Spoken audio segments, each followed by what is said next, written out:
Salve! E aí, Ederson, tudo bem? Tudo certo? Estou conectando aqui. Vai conectando. Ederson, me diz uma coisa, eu costumo aqui nessas nossas conversas, fala.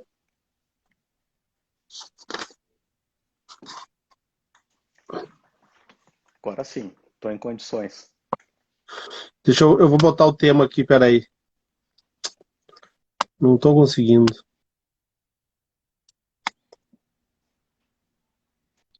Tá bem? Tô te ouvindo bem, o som tá ótimo. Então, o professor Ederson eu vou primeiro te apresentar, Ederson, para depois nós começar a conversa assim, bem rápido, uma apresentaçãozinha simples, né?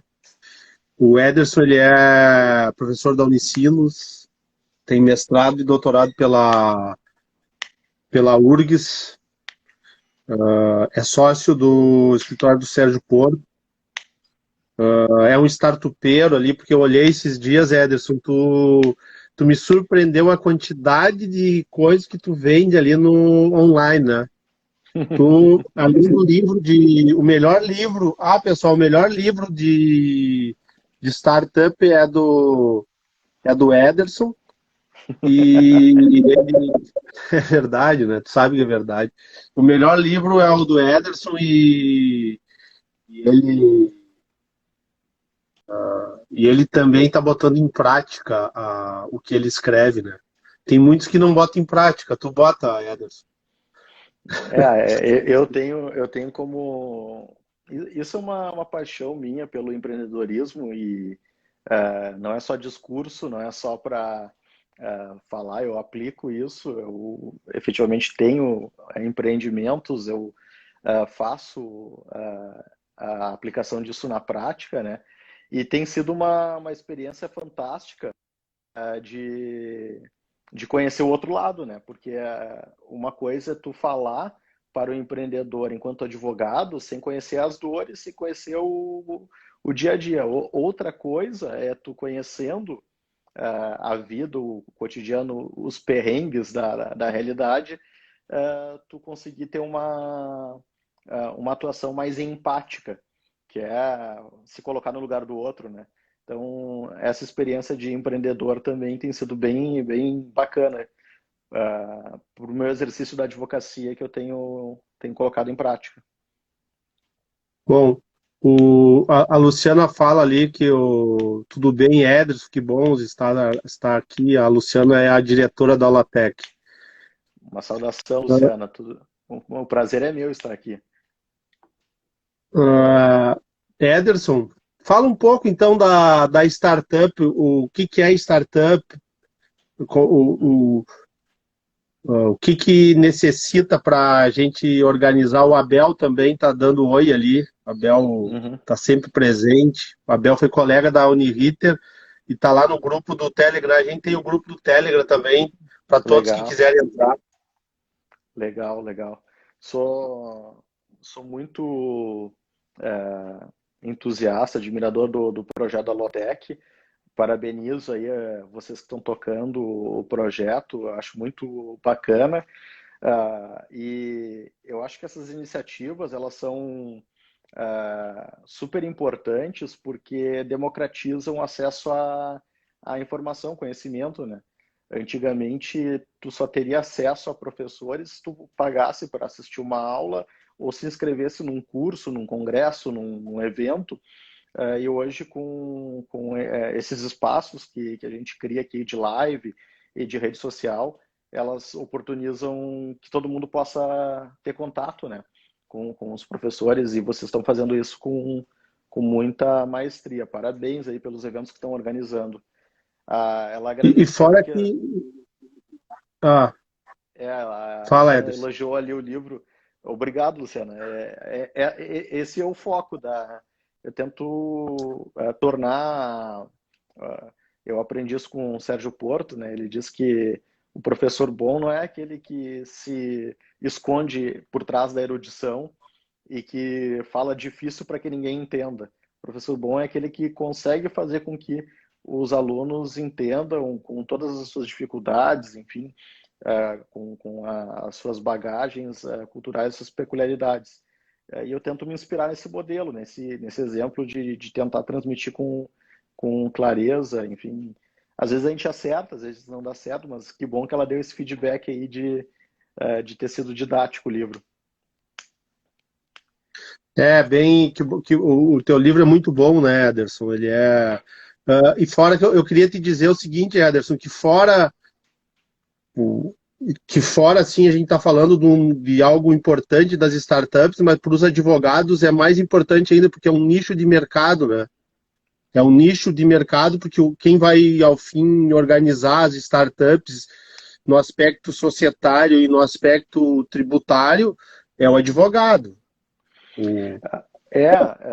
Eu digo o seguinte, para quem ainda não, provavelmente o pessoal que acompanha aqui o canal deve estar atento a esse ecossistema e as oportunidades que ele está fazendo, apresentando, mas para quem não se deu conta disso ainda, eu diria simplesmente que é o único setor, o único segmento que, apesar da crise, ele cresceu com todas as dificuldades que a gente verificou aí no país, no mundo, não é só no Brasil, no mundo inteiro teve a economia em recessão, depressão, mas o ecossistema de startups teve os maiores aportes de investimento, a abertura de empresas, constituição de novas startups, negócios sendo realizados. Então, a gente poderia simbolizar, usar uma metáfora assim, que a economia como um todo está num deserto, está numa escassez tremenda, mas existe um pequeno oásis onde tem pessoas desenvolvendo estratégias e negócios novos, e para este tipo de negócio precisa de profissionais que tenham a capacitação, que tenham conhecimento para poder atuar. E aí, essa é a minha mensagem que eu tenho tentado transmitir, de quase evangelização, para os advogados olharem com atenção para esse movimento. E ao contrário do que muitas previsões são feitas, catastróficas, a advocacia vai acabar, os robôs vão ocupar o lugar dos advogados, eu vejo um sinal contrário, inclusive, para aqueles que estão trabalhando nesta área. Os problemas são complexos, envolvem várias áreas do conhecimento, não só um ramo do direito, são vários ramos do direito, e às vezes não só o ramo o conhecimento jurídico, exige do profissional a capacidade de compreender o fenômeno de uma forma mais ampla. Tá chegando aí o professor Manuel Gustavo Trindade, um dos maiores especialistas em direito canadense do Brasil. Eu fico feliz aí com a. E de direito náutico também o professor Manuel entende. Entende? Olha só, a gente vai aprendendo com esse craque. Então, eu tenho dito, Felipe, que a, aqueles que enxergaram, visualizaram essa oportunidade para atuar e se dedicar a essa área, tem muita coisa acontecendo, muitos problemas. Boa parte deles, ou quase todos eles, não envolvem a atuação contenciosa. Uma outra abordagem de advocacia, não envolve litígio. Sim. Os empreendedores, eles querem fugir do litígio, eles não querem litigar, mas isso não significa que não tenha problemas. Como qualquer relação humana, dentro de uma startup tem milhares de problemas, muitos Sim. problemas, e precisa de profissionais capacitados para tentar ajudar a resolver. Esse é um movimento, esse é uma necessidade que tá presente aí. E o que eu vejo, assim, olhando, às vezes até como quem contrata, por vezes o escritório vai buscar estagiário, vai buscar contratação, e o que eu vejo? Ao contrário do que as pessoas falam, que está faltando, sobrando profissionais, está saturada a advocacia, eu vejo que falta gente qualificada.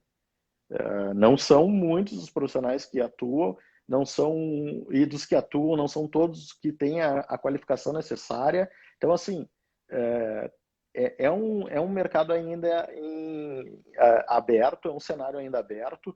Eu acho que para quem se dedicar e resolver atuar, conhecendo os problemas, conhecendo as peculiaridades desse modelo de negócios, vai ter muita oportunidade e por muito tempo.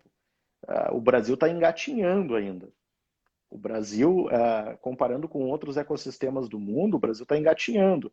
E mesmo assim, engatinhando, a gente tem um gigante de 200 milhões de habitantes. Então, qualquer coisa que a gente lança no Brasil já é exponencial.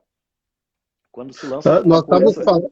nós estávamos falando hoje no almoço, é mais ou menos o que acho que tu está falando, Ederson. Hoje eu fui almoçar com o Ederson. O pessoal aí que está nos assistindo, eu tenho sempre a felicidade de almoçar algumas vezes com o Ederson lá no Parrilla del Sur.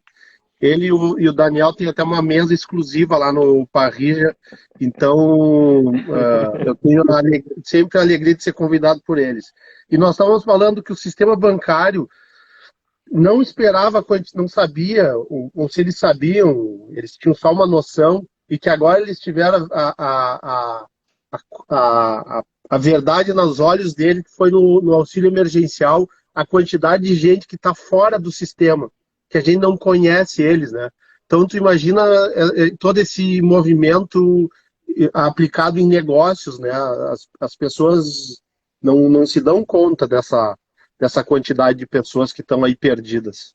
Exato, exato. O governo chamou de 50 milhões de invisíveis, que eram pessoas que não apareciam em cadastro nenhum, elas não, simplesmente não existiam. E quando foram buscar o auxílio emergencial, se deu conta, tá, mas espera aí, esse cara, ele não era desempregado, ele não era empregado, ele não estava dentro de uma empresa, e simplesmente não existia nenhum cadastro. Mas assim, o setor bancário, de um modo geral, ele tinha uma noção disso, tanto que uma das estratégias era tentar abocanhar. Só que, qual é o problema? E aí eu acho que esse gancho é importante para a gente mostrar a diferença de uma empresa tradicional para uma startup. Um Itaú da vida, para ele fazer um movimento e atacar esse tipo de esse segmento, esse extrato da população, é um movimento muito demorado. Tem que passar por uma série de instâncias dentro do banco para deliberar se vai fazer ou não vai fazer, mudar a estratégia comercial, mudar a política toda do banco. Então, é um movimento que leva meses, talvez anos, para ser decidido e abordar de uma forma forte a população desbancarizada.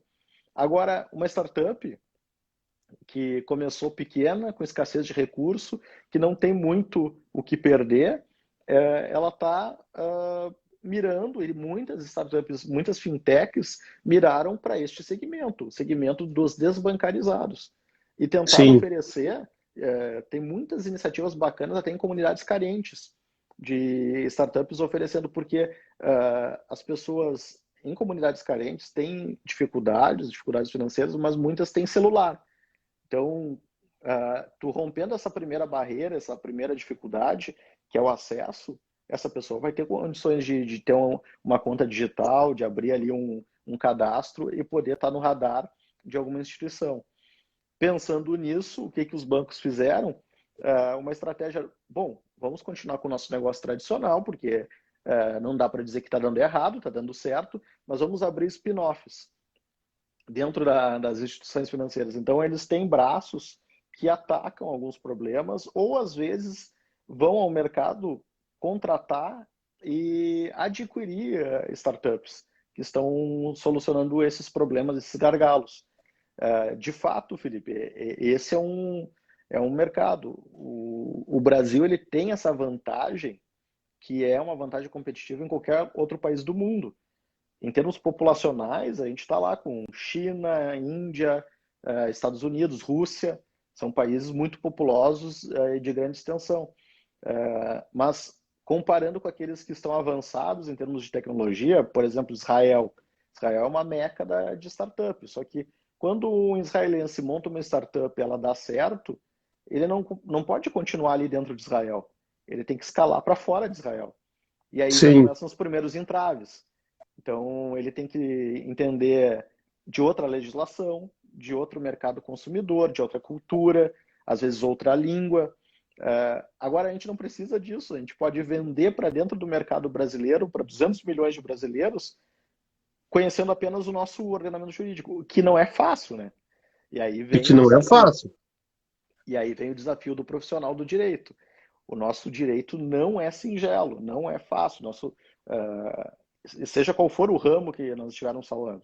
E talvez aí esteja o grande desafio do profissional do direito que vai atuar com startups, de conseguir dar conta da complexidade que existe no Brasil para tentar fazer da forma mais suave possível a jornada do empreendedor. Esse talvez seja a grande missão do profissional do direito, né? Fazer com que o empreendedor ele tenha o menor atrito, o menor fricção com o ordenamento jurídico possível. Porque quando a gente fala em startup, Ederson, talvez quem esteja nos assistindo pense assim, startup é uma... não precisa ter nada de estrutura jurídica, organizacional, mas não é isso, né? Porque a Não. startup necessita de um modelo de negócio e um modelo de negócio organizado. Se é uma sociedade, se vai ser uma sociedade, se vai ter sócio, qual é a modalidade de sociedade, tem que ter um CNPJ, tem que saber que impostos vai pagar e se pode pagar menos impostos, né? Eu coloquei no livro uma sigla que tu deve lembrar. No ambiente da startup tem a sigla que é o MVP, o mínimo produto viável, e eu criei para as startups o MFJ, a mínima formalidade jurídica. Por quê? Ah, Porque essa sigla quer expressar para o startupeiro, para o empreendedor, que cuidar de uma mínima formalidade, ainda que o ambiente, a informalidade, ela prepondere, né? É da lógica da startup ser mais informal, mais despachado, mas se tu cuidares de uma mínima formalidade, tu vai estar protegendo para dois cenários. O cenário positivo, que é tudo dando certo. Quando tudo dá certo, o que pode acontecer? A tua startup crescer, atrair interessados e ter eventos de liquidez, que é um fundo investidor aportando dinheiro, abertura em capital, etc. Nesse cenário de bons ventos soprando, a mínima formalidade jurídica faz com que o negócio seja mais valorizado. Então, a pessoa que vai investir, ela vai olhar, bom, tá redondinho, tá tudo bonitinho, tem contrato, tem isso. Então, o negócio ele tem um valor maior. O valuation do sim. negócio vai ser mais alto.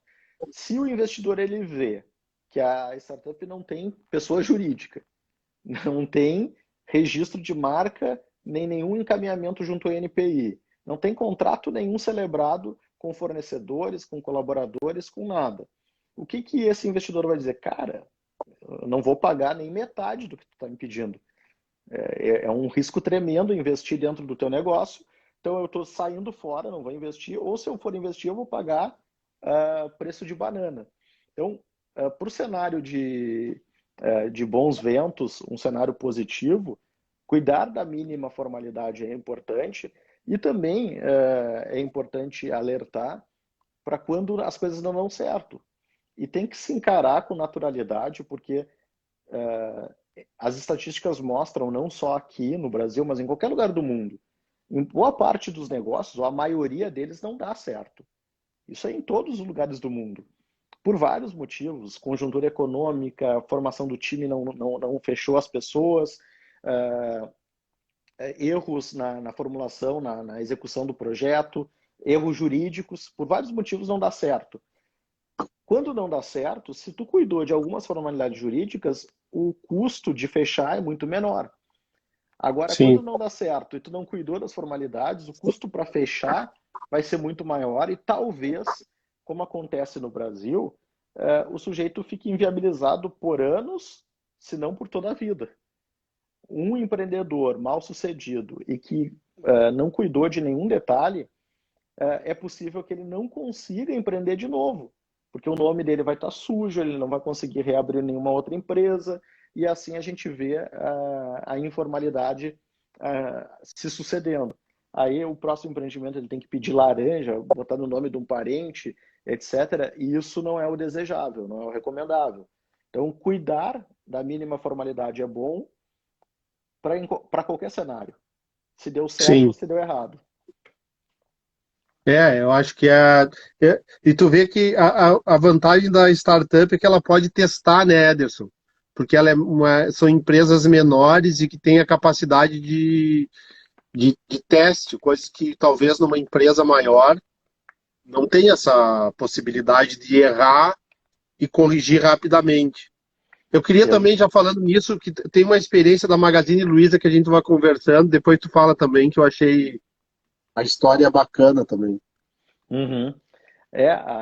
Esse ponto, assim, talvez seja uma das grandes diferenças, né, entre um negócio tradicional e uma startup, porque as pessoas se deram conta que o tempo é um insumo inegociável, né? O tempo para o Felipe é 24 horas, para o Ederson é 24 horas, para a Luciana é 24 horas, todo mundo tem o mesmo tempo limitado. Mesmo querendo comprar, não consegue acrescentar uma hora no dia e ter 25. Ainda que tenha uma instituição bancária que diga que é 30 horas. Mas a verdade é que esse é um insumo caríssimo. E se ele é caro, a gente não pode se dar o luxo de perder tempo, desperdiçar tempo. E o que as startups perceberam? Que errar rápido, aprender com os erros é o ponto-chave. E aí eles desenvolvem as técnicas de implementação e execução dos projetos no modelo enxuto. A Luciana lembrou, eu não ia falar do nome, mas tem instituição bancária que diz que tem 30 horas. Não existe, tá? É estratégia de marketing que bacana, legal. Funciona para efeitos de marketing, mas o dia para todo mundo é igual. Sim, Se eu tenho uma limitação, eu preciso fazer o uso inteligente do meu tempo. Então, testar e explorar os erros no menor espaço de tempo. Até mesmo para eu me certificar de que realmente não dá certo, o projeto não é bacana, não é legal. Eu me apaixonei por ele, achei que era legal, mas não deu liga, as pessoas não se interessaram pelo meu projeto. Então, essa questão de testar rápido, verificar, coletar os dados e tomar a decisão, e a decisão pode inclusive ser abortar a missão, ela é uma decisão sábia, porque a gente vai economizar tempo. E isso é contado num dos livros assim que eu considero importantes para quem gosta e quem quer se familiarizar com o tema, que é o Startup Enxuta, do Eric Rios. Ele conta a história dele, dizendo que ele investiu lá numa empresa e gastou muito tempo desenvolvendo um projeto, e ele se deu conta que depois de tanto tempo tendo investido naquele projeto, ninguém queria comprar aquele produto. Só que ele sim, estava fascinado, ele achava que todo mundo ia gostar, que ia ser sensacional. E aí ele pegou e se deu conta, poxa, o que eu aprendi com isso? Eu aprendi que eu não deveria ter perdido tanto tempo. Que nos primeiros sinais de que ele não tinha apelo, de que não estava dando certo, eu tinha que ter cancelado e começado outra coisa. E aí é isso que ele ensina no livro, que ele bate na tecla e que é uma das grandes marcas assim do ecossistema. As startups elas não têm dinheiro e não têm tempo para errar. Então tem que sim. apostar e já corrigir, já fazer as correções necessárias. Esse é um aprendizado fantástico que a gente pode levar para a vida. A gente falava um tempo atrás no evento lá na AGU, né? Isso pode ser Sim. levado para a administração pública, por exemplo. Não é só para iniciativa privada. Então, testar um projeto, verificar, deu certo, tá, continua. Deu errado, aborta. Para a gente não gastar, não perder dinheiro com. E tem que corrigir, porque o mais interessante dos projetos, dos negócios, é que quando tu vai fazer o negócio, tu parte do teu ponto de vista, né? Das tuas ideias, dos teus gostos, só que o consumidor final lá, necessariamente, ele não tem o mesmo gosto que o teu. E aí é que tu erra, e daí tu vê que o teu produto não tem invasão, né? Tu fica só com o projeto, mas Exato, exato. Essa é assim, e a gente é que nem o Felipe tem filho, eu também tenho. O nosso filho é o mais inteligente, é o mais bonito do mundo. Só que aos nossos olhos, né? Não é bem claro. assim o que as outras pessoas. E o negócio é a mesma coisa. A gente começa um projeto, acha que aquele projeto é o matador, é o melhor projeto que existe, porque a gente tem um envolvimento pessoal, emocional, mas a gente precisa validar isso. Esse é um momento importante de qualquer negócio, a validação no mercado. Porque, assim, não tem outra. é, não existe outro critério senão o mercado consumidor se dispondo a pagar. Você Sim. numa lógica capitalista, aquilo que as pessoas estão dispostas a pagar. Então, se não tem ninguém disposto a pagar pelo teu projeto, cara, me desculpa, eu vou te dizer que ele, por mais genial que ele seja, ele não teve o fit no mercado. Então, tu vai só gastar mais dinheiro, botando mais dinheiro num negócio que não teve o apelo necessário. Isso é um aprendizado que a startup tem para ensinar e que qualquer empreendedor deveria colher isso, né, para a sua vida.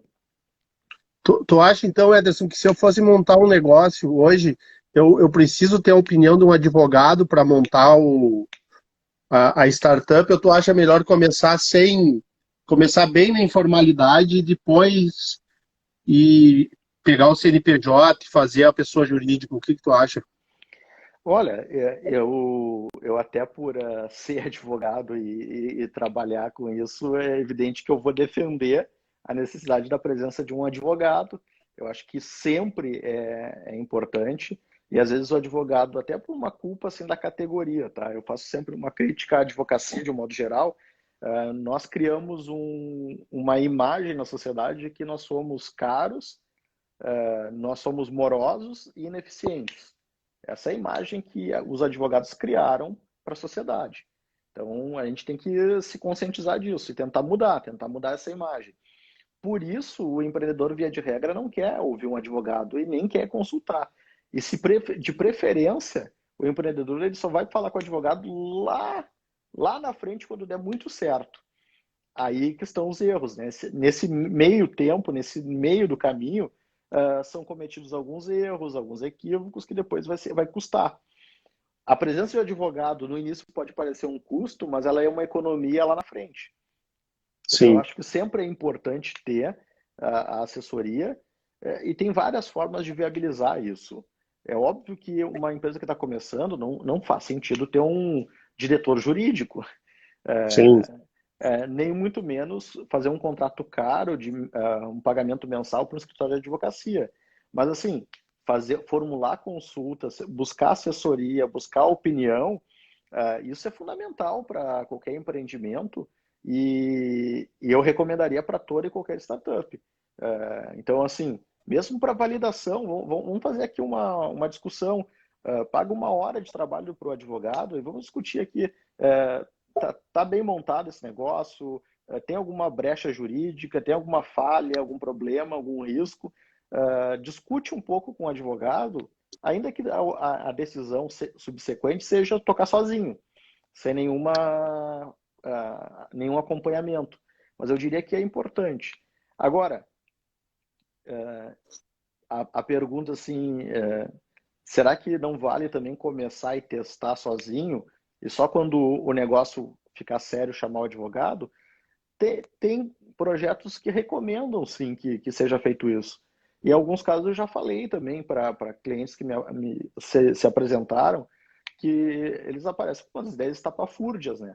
Um dia dá para a gente Sim. fazer uma live só com as ideias que eu já escutei de empreendimento. Então, tu olha assim, cara, isso aí não vai para lugar nenhum. Tá, né? Então, assim, ó, testa, vai ver aí se funciona ou não, e depois, daqui uns 2 meses, a gente conversa. Então, assim, tem projetos que realmente talvez valha a pena fazer um teste, fazer uma validação de modo informal, e aí, ao perceber que tem algum tipo de apelo, está conseguindo receber feedback positivo, aí talvez seja o momento de se buscar um acompanhamento jurídico, uma assessoria jurídica, ainda que pontual. Eu acho que sempre é importante. Tu vê um caso, Ederson, eu sei um exemplo, não vou dizer o nome da empresa, mas pela inexperiência, tu vai lá e faz a marca, cria o nome, e aí depois tu vê que é tudo por falta de. Tu cria o nome, registra o nome, só tu cria o nome, só que tu não vai lá no INPI ver se o nome está liberado. Aí chega na hora, porque a junta comercial é um nome, só que o nome da junta comercial necessariamente não está liberado lá no INPI. E aí o que que acontece? Tu vai ter que trocar o nome da empresa por causa do que não está registrado lá, porque lá no INPI não está liberado. A sorte nesse caso que eu tô te dando exemplo é que a empresa está no início, então foi possível corrigir. E eram pessoas que tinham conhecimento, capacidade de arrumar rapidamente o processo. Mas se pega uma outra empresa que a pessoa não tem toda essa habilidade de tentar ver o que está errado, daqui 10 anos tu tá com a tua empresa e vem o cara lá, porque o cara que é dono da marca não vai te não vai te cobrar nada no início, mas depois que o teu negócio está grande, eles vão lá e vão Exato, exato. e vai impugnar tua marca porque ela está no mercado sem autorização dele. Esse é um bom exemplo de um cuidado muito básico, muito singelo, que é verificar se aquela marca, aquela estratégia comercial, ela pode ser desencadeada e não ter ninguém ostentando aquela marca. Porque é um gasto que se faria com mídia, com pagamento de profissionais, energia, tempo dedicado, para depois de alguns meses tu descobrir, não, tem uma pessoa que usou em primeiro lugar, registrou isso, e eu vou ter que jogar tudo no lixo, tudo que eu construí até aqui. Então, esse é um exemplo muito prático, assim, de cuidado que poderia ser adotado e pouparia tempo e dinheiro do empreendedor. E aqui a gente não está falando de nada de sofisticação, né? Simplesmente fazer Não. uma consulta nos bancos de dados que são públicos. Até porque as pessoas não têm a mínima noção que o nome da junta comercial, que a junta comercial não se comunica com o INPI, né? Isso aí também é um erro, né? Eu não sei como que funciona nos outros países, mas a junta comercial não tem a mínima ideia do que tem o INPI. Eu imagino que o INPI também não tem a mínima noção do que se passa nas juntas comerciais. O Inova Simples, a lei que foi aprovada, que se imaginava que fosse uma grande lei de incentivo às startups, ela trazia a possibilidade, tá escrito isso na lei, que o registro de uma startup automaticamente geraria o registro no INPI. Sim, Essa foi uma estratégia, uma iniciativa muito positiva. Mas, assim, sim. passado 2 anos disso, qual é a. Tu vai me perguntar, tá, e na prática isso está acontecendo? Não. E aí vem aquele problema no Brasil, né? Entre aquilo que foi concebido no legislador e a prática, existe um abismo muito grande que não foi implementado. Então, ainda existe esse gap, né, essa desconexão entre os órgãos. Deveria ser hoje, com tecnologia, dá para resolver isso muito fácil, né? O pedido lá na Rede Sim, quando se faz o pedido na junta, ele já faz uma análise de viabilidade, mas poderia já fazer integrado com o INPI para dar o registro e essa primazia também para efeitos de registro de marca, de registro de propriedade intelectual. Mas é daquelas coisas, né? Tá na lei. Essa é uma lei que tinha alguns elementos positivos, tinha uma série de outros equívocos que ela cometeu, mas foi uma lei que ainda não pegou também, Sim. que não foi abraçada pelo ecossistema, e por uma série de razões. E agora tem o marco o Marco Legal das Startups, que está no Congresso, que também foi alardeado assim como uma grande revolução, mas eu confesso que eu fiquei bastante decepcionado com o texto que está no Congresso. Uh, Foi mais confete, mais barulho do que efetivamente modificações positivas. Mas enfim, estamos evoluindo. Por que tu acha que não é boa essa lei das startups que está no Congresso, Ederson? Por qual Não, razão? não é que não seja boa, Felipe. Eu não diria que ela é ruim. É uma lei que, desta vez, os players do mercado, eles participaram. A Associação Brasileira das Startups foi lá, encaminhou proposições. Então, tem modificações positivas. Tem uma série de modificações que são positivas, que estão sendo encaminhadas pelo Poder Executivo. Se vai ser aprovada é outra história. Mas ela, ainda assim, ela ficou um tanto quanto acanhada. Quais são os pontos básicos que a lei trata? Ela trata de uma conceituação de quem é que pode se enquadrar e os princípios norteadores das startups. Ela fala do regime de contratação com o poder público, que, na boa, são raras as startups que são vocacionadas a contratar com o poder público. Sim, Hoje tem uma limitação, em razão da Lei 8666, para contratações, mesmo nos regimes mais simplificados de contratação, ainda assim as startups, via de regra, não preenchem os requisitos básicos, porque ela é uma empresa totalmente iniciante e sem sim, nenhuma idoneidade para contratar com o poder público. A lei pretende quebrar alguns requisitos para permitir que as startups contratem, mas isso não é, digamos, a maioria das startups. São poucas as que vão se beneficiar dessa modificação. Talvez a administração pública se beneficie mais, porque vai contratar mais barato e mais inovador do que no mercado convencional, vai ter mais competição. Isso talvez seja positivo. Mas para as startups eu não vejo assim como tão revolucionário.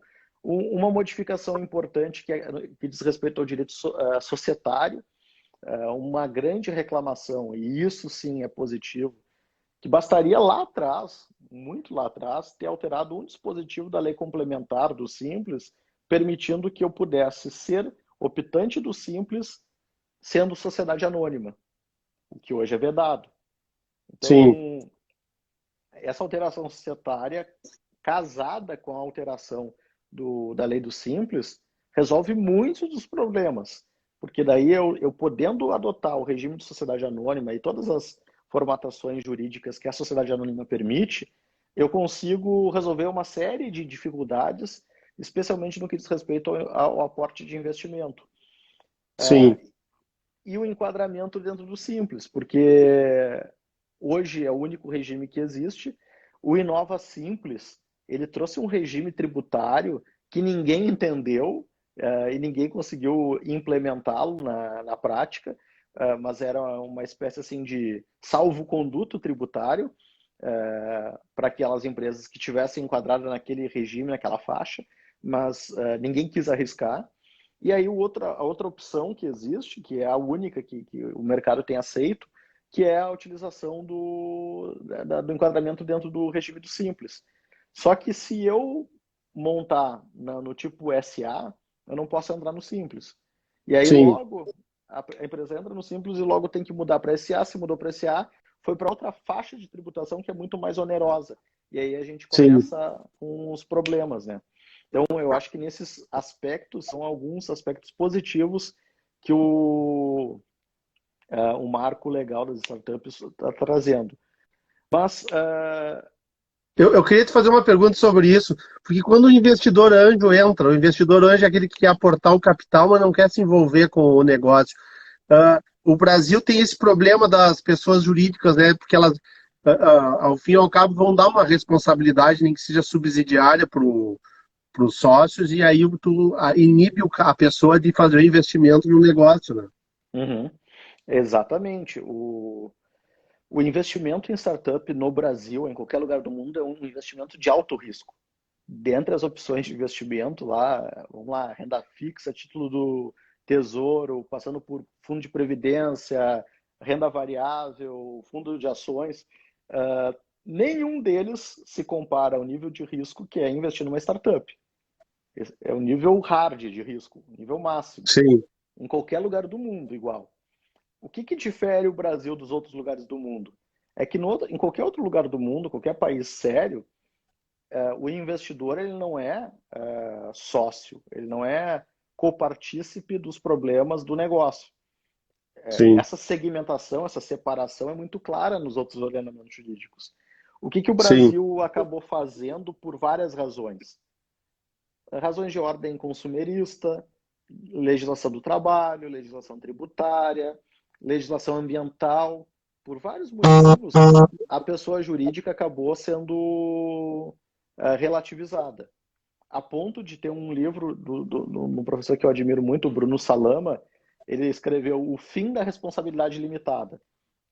Naquele livro, ele narra, ele critica o risco do empreendimento e o quão frágil a proteção da pessoa jurídica se tornou no Brasil, a ponto da gente dizer que não tem proteção alguma.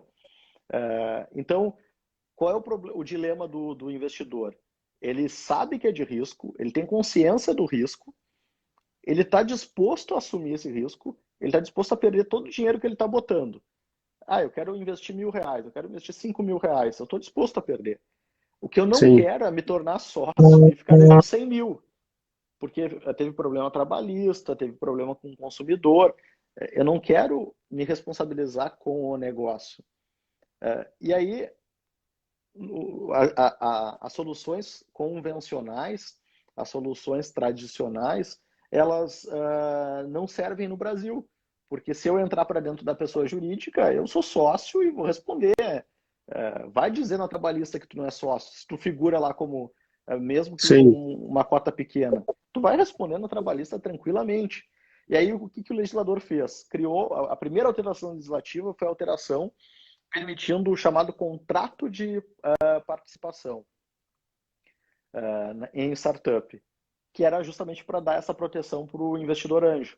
E aí a lei, ela disse, o investidor anjo não é sócio, ele não se sujeita aos riscos do negócio, nem mesmo em caso de desconsideração. Então, sim, a lei foi super positiva nesse aspecto. Só que qual foi o problema? Ela não falou com ninguém no mercado e criou um regime contratual para o investidor que não é praticado por ninguém. Ninguém faz contrato nos termos em que a lei prescreve. Qual é a consequência disso? Se ninguém faz contrato nos termos em que a lei prescreve, se eu estou fazendo de um jeito que não tem a proteção que a lei dá, como é que um juiz trabalhista vai ler? Ele sim, vai fazer a leitura. Bom, tu escolheu ficar de cara para o vento, né? Tu tá lá sim. Por assumindo o isso que entra o risco. advogado, Ederson. O advogado, quando tu faz uma pessoa jurídica começa a ter investidor anjo, começa a crescer, tem que ter uma estrutura jurídica e é um nicho que as pessoas têm que abraçar e entender a importância. O professor Marcel Marques, que é sócio aqui da Lotec, tá elogiando ali que tá a live tá boa mesmo, a conversa é boa, né, Ederson? Que eu gosto de ouvir o Ederson porque ele tem as ideias claras, o Marcel tem razão. Ederson, só conta aquela historinha da Magazine Luiza que eu achei interessante, que tu tinha me falado um dia desses, a história da Magazine Luiza. O... quero cumprimentar aí o Marcel, obrigado por prestigiar esse nosso bate-papo, e também o Jorge aí que está acompanhando, sempre ele prestigia aí os eventos, os meus projetos. Valeu, Jorge, pela presença. A história do Magazine Luiza é um daqueles. É um caso interessantíssimo assim, de contar. Quem puder, escute a história da Maria Luísa Trajano, tá? Só botar no YouTube lá, que ela já contou a história em vários lugares, em várias localidades aí. Mas eu adoro ler biografia e história de empreendedor. porque quando tu lê a biografia, ela não é assim romantizada, né? Todo empreendedor, ele não acordou de manhã um dia e deu super certo, foi um sucesso. Todo empreendedor, ele tem uma história de tentativa e erro, tentativa e erro, tentativa e erro, até que um dia, pum, emplaca. Esse é a narrativa mais comum. O empreendedor, ele tenta, ele erra, ele tenta, ele erra. E aí as coisas vão. Ó, a Luciana está contando que ela contou na pós da PUC. É muito legal a história. Então, assim, quando a gente pega esses empreendedores que hoje são cases de sucesso e só pega o finalzinho da história, a gente não entende o contexto de forma correta. Não é fácil, não existe conto de fadas, não é todo mundo que vira unicórnio. Virou uma febre, assim, para quem gosta de startup. Ah, eu quero montar uma startup e virar unicórnio. Não é, são pouquíssimas as que perseveram e conseguem chegar nesse patamar. Então, o comum, a história mais comum é tentou e deu errado. Essa é a mais comum, estatisticamente. E assim é com todos os empreendedores. Todos que vocês pegarem, gente muito bem sucedida hoje, eles têm na sua trajetória insucessos, fracassos, problemas, e que eles foram lidando com isso, e a resiliência mostrou que eles tinham lá atributos, qualidades que fizeram eles se tornarem bem-sucedidos. A Magazine Luiza, ela tem um traço interessante, porque ela prospera no Brasil, e prosperar no Brasil não é fácil, então já merecia todos os méritos, né? O empreendedor que consegue ter sucesso é pior que aquelas Olimpíadas do Faustão. Quem assistiu lá na década de 80, que tinha aquela Sim. gincana que o cara tinha que pular a ponte, girar, cair, rodar de ponta cabeça, e se chegasse no final lá, ele ganhava. Então, o empreendedorismo no Brasil é a Olimpíadas do Faustão, e um cara jogando bolinha lá e fazendo o cara ser derrubado. Essa é uma metáfora que ilustra muito bem o empreendedorismo no Brasil. É o cara cheio de Ficava obstáculos, com um cara com um canhão, né? Lembra que ficava um canhão, cara com um canhão te derrubando e tu.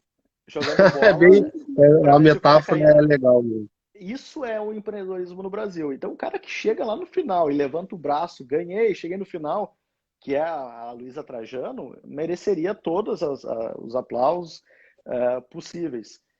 Só que ela conseguiu isso passando por várias fases. O pessoal está rindo aí, achou engraçado. É. Quem é mais jovem assim e não viu isso, bota no YouTube lá e veja as Olimpíadas do Faustão, vocês vão ver o que era o negócio. Então, o pessoal mais. Quando a gente vê um caso como esse, ela passou por várias fases, num segmento extremamente concorrido. Assim, varejo. Poxa, varejo tem varejo para tudo que é gosto, para todos os lados, em vários pontos do Brasil, vários varejos com perfis diferentes no Brasil. Para quem vai para o Nordeste, vai ver, viaja, vê lojas que nunca ouviu falar. Vai para o norte do país, Centro-Oeste.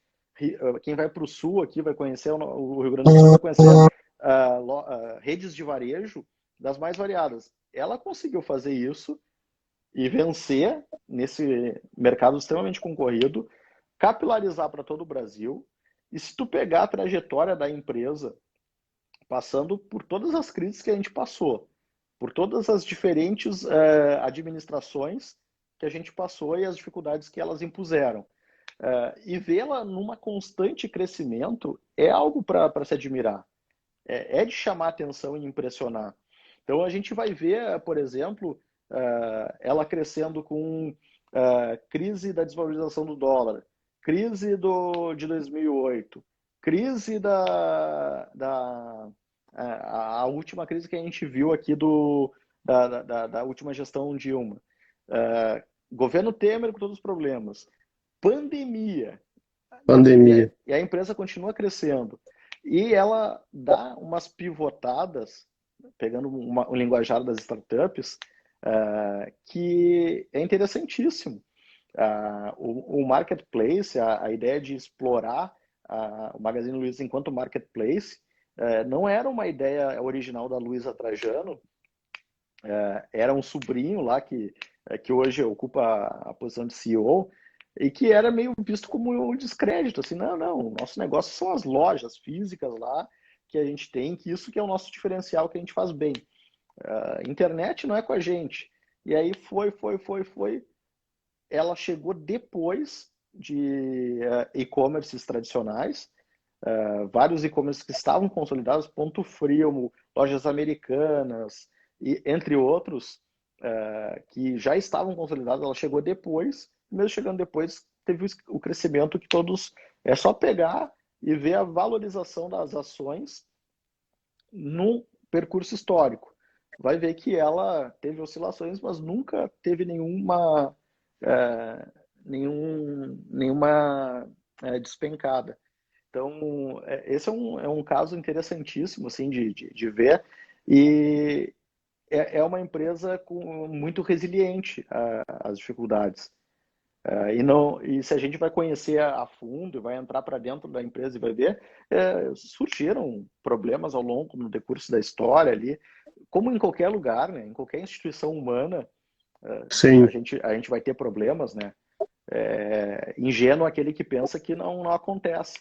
Então, eu acho que esse, como outros também, são casos interessantíssimos de empreendedorismo que vale a pena, motiva e nos inspira. Sim, com certeza, porque ela não queria, ela queria manter a ideia tradicional dela da empresa física. O filho mudou, o filho não, o sobrinho insistiu para ela fazer e realmente essa história surgiu para o pessoal tendo ideia que eu contei que eu tinha comprado uma geladeira eu achei muito fácil de comprar, assim, uma rapidez na entrega, que ia ser bem rapidinho, daí que foi a ideia essa que daí nós começamos a conversar sobre essa parte aí que o sobrinho dela que incentivou ela, como claro, porque é uma empresa tradicional, física, em shopping, sei lá, lojas grandes, e aí tem que fazer o mercado virtual, e ela cresceu na pandemia agora, justamente porque estava no momento, também tem que ter sorte na vida, né, Alisson? Não adianta bem só... Ela estava lá no lugar certo, na hora certa, e só as pessoas em casa consumindo ali o produto e entregando em casa. Aqui em casa aqui em casa a Daniela era o que eu recebi de encomenda aqui. Era toda hora encomenda. Como as pessoas gostam de comprar pela internet, começa a vir os pacotes, né, as coisas. Não, Muito, o, e veja só, o empreendedor ele percebe uma dor e ele oferece a solução para essa dor. E ao oferecer a solução e resolver um problema, ele recebe o prêmio por isso, que é ser remunerado por isso. Eu acho que isso que é a beleza do livre sim, mercado, porque qual é a nossa outra opção assim para fazer entregas? É ir para os correios. Essa é a nossa outra opção. E eu posso contar um dia, falando sobre empreendedorismo, eu tenho vivenciado o problema que é ser atendido pelos correios e o quão ineficiente é o serviço prestado. Então ela percebeu, olha, sim. tem um gargalo, logística, entregas. Eu conheço disso, eu faço das minhas lojas. Então, para dar o passo e integrar isso e fazer algo de forma eficiente, como é o teu caso que tu contou, surpreendeu com a velocidade com que foi entregue, foi recebido a tua encomenda, isso mostra o livre mercado funcionando e solucionando. E não surpreende que ela está na linha ali para ser privatizado os Correios, e aí se perguntou, Luísa, tu quer comprar se for vendido? Olha, me interessa. Se aparecer para vender, eu tenho interesse em comprar. Então, não surpreenderia ela, como outros, tem outros marketplaces ou e-commerce interessados em adquirir a estrutura, porque percebeu que existe um espaço muito grande para aprimorar e melhorar e fazer a entrega acontecer. Então, são casos que nos inspiram. Interessante. A Luciana disse ali que gosta de comprar e compra muito pela internet também. Ederson, está acabando o nosso tempo, assim, eu queria agradecer a tua participação. Eu queria convidar o pessoal, o Ederson tem o livro dele de startup, o Ederson tem diversos cursos ali, diversos produtos, eu nem vou dizer curso porque ele vende, tem vários produtos que ele vende ali na bio dele, todo mundo fica convidado a adquirir. Eu acho que foi excelente a nossa conversa aqui, Ederson. Nós temos o nosso Telegram aqui da Lotec, fica todo mundo convidado também a participar do Telegram lá. Vai ter um sorteio amanhã do livro do Ederson lá no Telegram. Para participar, tem que estar lá dentro. Eu vou postar lá essa nossa conversa vai ficar lá. Então, quem quiser ganhar o livro do Ederson, amanhã vai ser aberto por um debate. Quem quiser participar, tem que participar aqui tem que entrar lá no grupo do Telegram, que lá nós temos procurado mostrar os nichos de mercado novos, os novos nichos de mercado, e trabalhar em cima, assim, um assunto por semana. O João Paulo disse que estava excelente, obrigado. Ederson, dá a tua última palavra aqui, antes que termine o nosso tempo, tem uma hora só. Bom, primeiramente agradecer a Felipe, Luciana, a todos aí que estão trabalhando nesse projeto que eu acho muito bacana. Agradecer aos amigos que entraram, saíram. Agora o Foster está aí. Obrigado pelo prestígio e contem comigo. Eu sou parceiro dos projetos de vocês e se a gente tiver outras oportunidades, vou me fazer presente sem dúvida alguma. E participem lá do Telegram para concorrer aí ao sorteio que vai ocorrer amanhã. Um abraço, então, pessoal. Boa noite a todos. Bom trabalho, bons estudos. Tchau, tchau. Valeu, tchau, tchau. Valeu, valeu.